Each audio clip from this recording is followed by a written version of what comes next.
as you can see, I haven't lost this accent yet. Nah. And it's not just about the Barnet, or lack of it. Nah, there's a reason. And I felt the need to explain things. And also, where there was a 2-week gap between my last 2 clips on the YouTube thing. Yeah, I had to get in character for my last role, being a professional and all that. So, in order to get into that character, I had to go proper method with my acting, which, as you can see, got me to such a level that I am on par with the great Dick Van Dyke in Mary Poppins. Now, if you don't want any Barney, I suggest that you open your minces. You have a butcher's at this. And I don't want any pony that you ain't seen it. Roll pictures. So he has a word with an old mate of mine from way back, after ticket Terry from Tottenham. Now Terry's a few sandwiches short of a picnic. The lights are on, but no one's home. You know the sort. And they're low wattage energy saving bulbs at that. But I say, Tell, can you hook me up with Mr. Big? You've done a bit of bird, ain't you? He says, yeah. I say, no, Tell, not that sort of Mr. Big, you muppet. I'm at the Kingpin, the Lord of the Manor from old London town. And then after ticket Terry comes through and introduces me to Rupert, the head honcho, honourable hoodlum and criminal mastermind of the underworld. I mean, the bloke even drives a Ford Fusion, for God's sakes. And then I meet Baseball Bat Barry, and things move really fast. I'm part of a gang already, and then got introduced to his mate, Machete Mike. Now, I'm not allowed to have a gangster name because I've got to do 6 months probation, which I was pretty gutted about, to be honest with you, because I thought I was looking the part, proper rough and ready like. First week comes along, and we're doing a couple of post office, me and my 2 chums. Yeah, I even get to swindle an old pensioner out of her pension and her life savings. I get to sell some drugs to some kids in the park. I go down to the beach and get onto the harder stuff with them. Yeah, yours truly and my 2 new mates, Baseball Bat Barry and Machete Mike. We're really doing some now. Second week comes, we do a bank. I do so well they let me do another bank. Now I'm not allowed to drive the getaway car, because apparently in your probation the insurers just don't cover it. But fair play to them, let me hold the sawn-off shotgun when we do the second bank. And then they even let me chain up a criminal bloody rival, don't they? I get to carry him down the end of the pier and everything. That's when I meet him.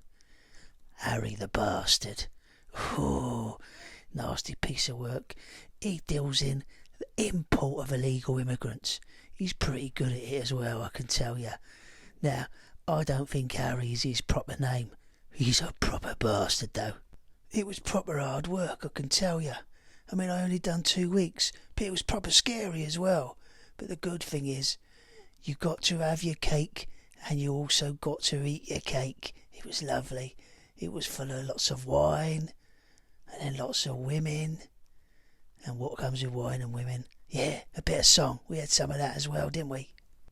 And then Rupert proper disappoints me.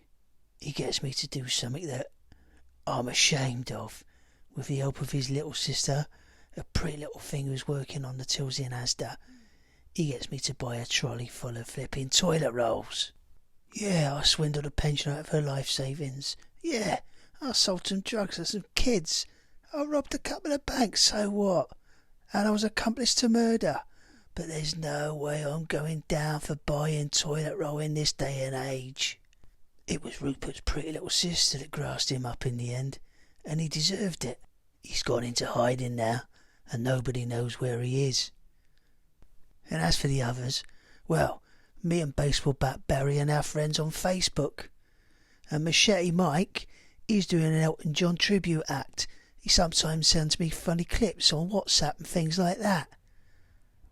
And as for Harry the Bastard, well, he got caught taking money for 300 people from Taiwan. Yeah, he got proper shafted. He's doing 16 hours community service now.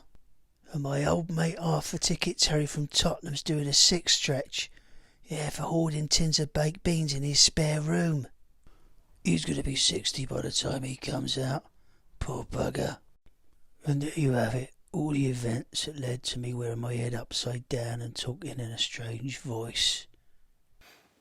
So after 2 weeks of being part of a criminal gang, I've got an accent I can't shift. I'm bobbing my head like a bloody pigeon every time I talk. And every time I walk down the street, I start swaggering. And I jump up in the air and click my heels together like some proper cockney geezer now.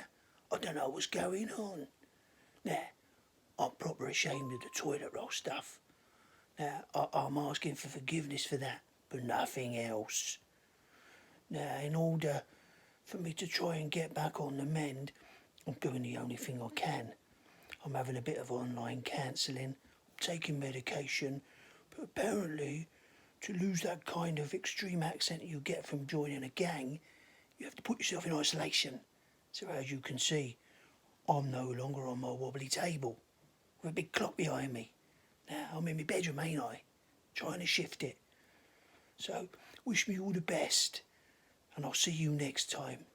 Ta-da!